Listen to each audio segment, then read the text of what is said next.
Mimétiquement vôtre, voir le monde avec René Girard. Une émission proposée par Jean-Louis Salasque. Pascal Coulon est enseignant en philosophie et intervient dans des centres de soins des addictions.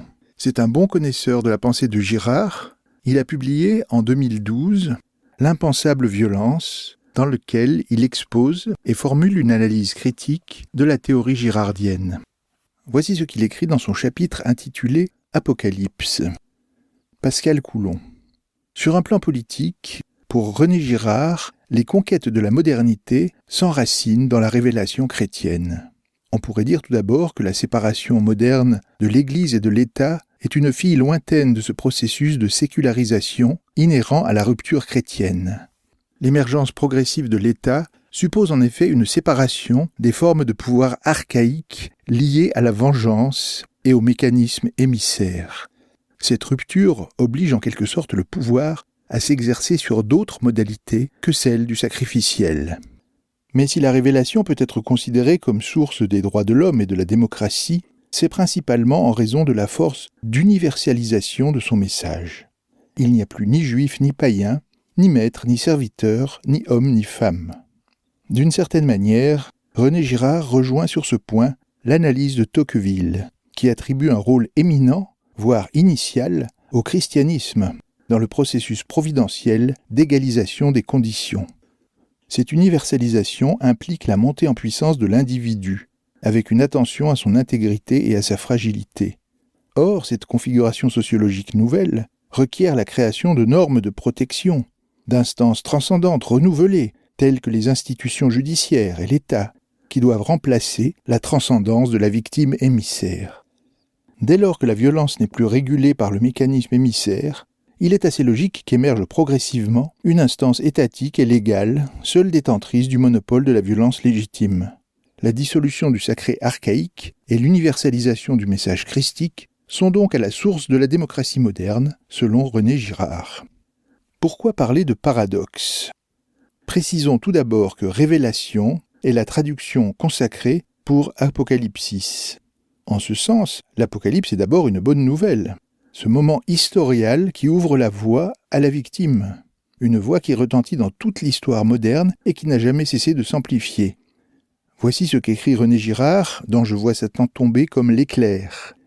L'idéal de l'humanisme et de l'humanitarisme se développe d'abord en terre chrétienne.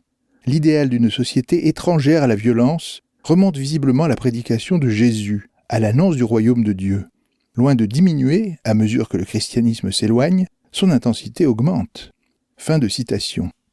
Cette attention à la victime et ce rejet de la violence atteignent un point tel que notre société est la plus préoccupée des victimes qui fut jamais. Sur ce point, René Girard fait partie de ces penseurs pour qui la culture chrétienne et la société qui en découle sont positives. Nous avons certes des raisons de nous sentir coupables, et la situation est loin d'être parfaite. Mais il pense aussi que nous n'avons aucune raison de battre notre coulpe à cause de nos injustices ou d'un supposé ethnocentrisme, que nous sommes d'ailleurs les seuls à avoir pensé depuis longtemps comme tel, dès Montaigne, avec le célèbre texte sur les cannibales. Contrairement à bien d'autres sociétés, la nôtre n'a cessé de progresser en faveur des plus faibles, très lentement d'abord, mais de façon exponentielle et accélérée par la suite. Ce monde n'a-t-il pas développé la justice sociale, le droit, le statut des personnes ? N'a-t-il pas aboli le servage et l'esclavage ? Ne s'est-il pas préoccupé du statut de l'enfance, des femmes, des vieillards, des handicapés, des malades, des nécessiteux, etc. N'avons-nous pas aboli la peine de mort ? Notre monde n'a certes pas inventé sollicitude et compassion. Ces vertus ont pu s'exprimer un peu partout, sous l'influence d'individus qui ont existé dans toutes sortes de civilisations. Mais au sein des sociétés archaïques, elles tendaient à s'exercer dans le cadre strict de castes ou de groupes restreints, dont la frontière était toujours marquée par la victime émissaire. Avec la révélation chrétienne, elles tendent au contraire à s'exercer toujours de façon plus universelle. Le caractère humaniste de la révélation est donc un fait. Cependant, l'Apocalypse peut aussi être interprété selon le sens commun, et la dimension catastrophiste de l'Apocalypse est paradoxalement tout aussi effective. Comment rendre compte de cette dimension négative d'une part, et du paradoxe d'une révélation qui peut être à la fois positive et négative d'autre part ?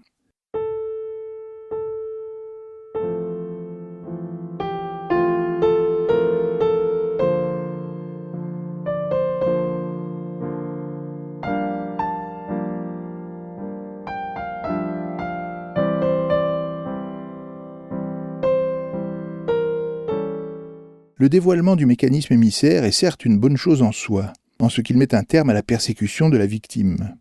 Mais, dans un premier temps tout au moins, cette révélation n'empêche pas les emballements mimétiques et les déchaînements de violence. Il empêche simplement la résolution de la crise au moyen de la victime émissaire. Autrement dit, la révélation, qui met fin au rite sacrificiel, prive en même temps l'humanité d'un mécanisme protecteur contre la violence généralisée. Toute différence sociale établie de façon stricte, avec ce qu'elle implique comme logique de classe ou de caste, dépend quant à son origine d'un rituel sacrificiel et donc en dernière instance de la violence du mécanisme émissaire. Le Christ ayant révélé cette origine violente, il est normal et bon que ses appartenances faiblissent et que les individus échappant à cette rigidité se rapprochent tendanciellement, selon un processus d'égalisation croissante des conditions. Cet affaiblissement des appartenances est bon en soi, puisqu'il va à l'encontre de la violence des exclusions. Mais nous en connaissons aussi les risques. La proximité sociale et spatiale des individus correspond au passage du médiateur externe au médiateur interne, et nous savons qu'il est toujours susceptible d'entraîner une augmentation de la violence mimétique. La modernité se caractérise donc par cette situation tout à fait paradoxale, de laquelle il est possible de dire à la fois une chose et son contraire, et qui résiste à tout jugement définitif. À nouveau René Girard écrit dans « Je vois Satan tomber comme l'éclair », un examen un tant soit peu attentif montre que tout ce qu'on peut dire contre notre monde est vrai. Il est de très loin le pire de tous. Aucun monde, on le répète sans cesse et ce n'est pas faux, n'a jamais fait plus de victimes que lui. Mais les propositions les plus opposées sont toutes également vraies à son sujet. Notre monde est aussi et de très loin le meilleur des mondes, celui qui sauve le plus de victimes. Fin de citation. L'aspect paradoxal de la situation contemporaine apparaît notamment dans la forme complexe que prennent certaines formes de violence. Dans de nombreux cas, l'attention pour la victime se retourne contre elle-même d'une certaine façon. D'autre part, cette sollicitude ne faiblit pas, elle augmente même en intensité. Si elle s'amplifie, c'est en fonction de ce que l'on peut appeler une concurrence victimaire, une spirale sans fin où nous nous jetons mimétiquement à la figure nos victimes mutuelles. C'est au nom des victimes elles-mêmes que nous multiplions les victimes innocentes. Ainsi s'explique aussi le paradoxe évoqué plus haut de l'aspect exponentiel de l'attention pour la victime, malgré l'éloignement temporel du christianisme originel. Comme s'il se coupait de ses racines, le souci des victimes est désormais livré au mimétisme et à la surenchère victimaire. Sur un plan historique, on ne peut s'empêcher de penser à la problématique de la concurrence mémorielle, qui contribue à une instrumentalisation politique des données factuelles au préjudice de la question du sens. Sur un plan plus social, cette problématique renvoie aux excès du principe de précaution, par exemple, lesquels excès conduisent le principe à se retourner contre l'intérêt des usagers. Cette liste d'excès victimaires n'est certes pas exhaustive, et elle est certainement appelée à grossir, avec les problèmes d'environnement plus particulièrement. Cependant, c'est bien le risque de monter aux extrêmes de la violence qui est le plus inquiétant. Ce risque est évoqué dans l'un des derniers ouvrages de René Girard, Achever Clausewitz, en 2007. Livre qui, au sein de l'œuvre girardienne généralement consacrée aux religieux et aux rituels archaïques, comporte l'originalité d'être très ancré dans notre réalité contemporaine. Le point de vue y est assez pessimiste. Il établit une quasi-continuité entre l'apocalypse et le déchaînement du feu nucléaire. Dans la mesure où aucune institution n'est en mesure d'imposer aux États l'équivalent de la justice entre les individus, et compte tenu des nouvelles armes de destruction massive, la rupture des protections sacrificielles risque de nous reconduire à un déchaînement de violence autrement plus grave qu'autrefois. De fait, les génocides du XXe siècle ne peuvent qu'alimenter cette vision pessimiste. Aujourd'hui, le terrorisme constitue une nouvelle phase de cette montée aux extrêmes. Le paradoxe entre les deux sens de l'Apocalypse est tel que René Girard en vient à évoquer à plusieurs reprises le ratage du christianisme, l'échec du Christ ou encore l'empire croissant de la violence liée à la révélation. Autrement dit, ce paradoxe atteint son intensité maximale dans la mesure où la révélation joue ici le rôle d'accélérateur de la violence mimétique, avec ses manifestations contemporaines à la fois très caractéristiques et ancestrales.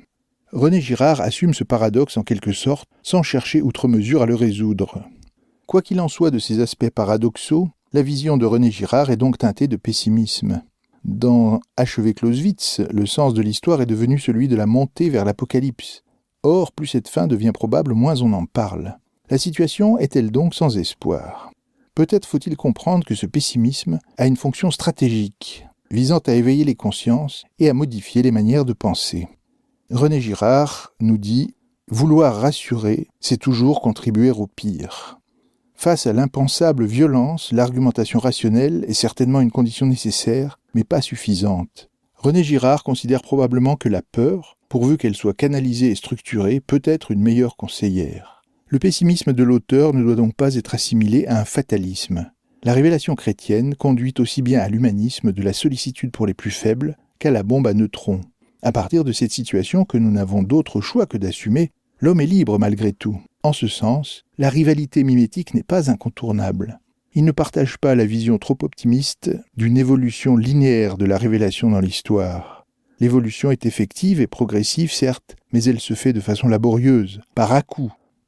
S'il est un défenseur très clair de la démocratie et d'une société laïque garante de la séparation des pouvoirs, René Girard croit aussi en la fidélité à l'Église romaine, garante de la tradition, c'est-à-dire, nous dit-il, l'Église catholique, conçue comme noyau symbolique fort, s'opposant aux dérives pathologiques de l'individualisme contemporain et comme instrument historique indispensable à l'endiguement de la violence et des risques d'autodestruction de l'homme, toujours prêts à se déchaîner.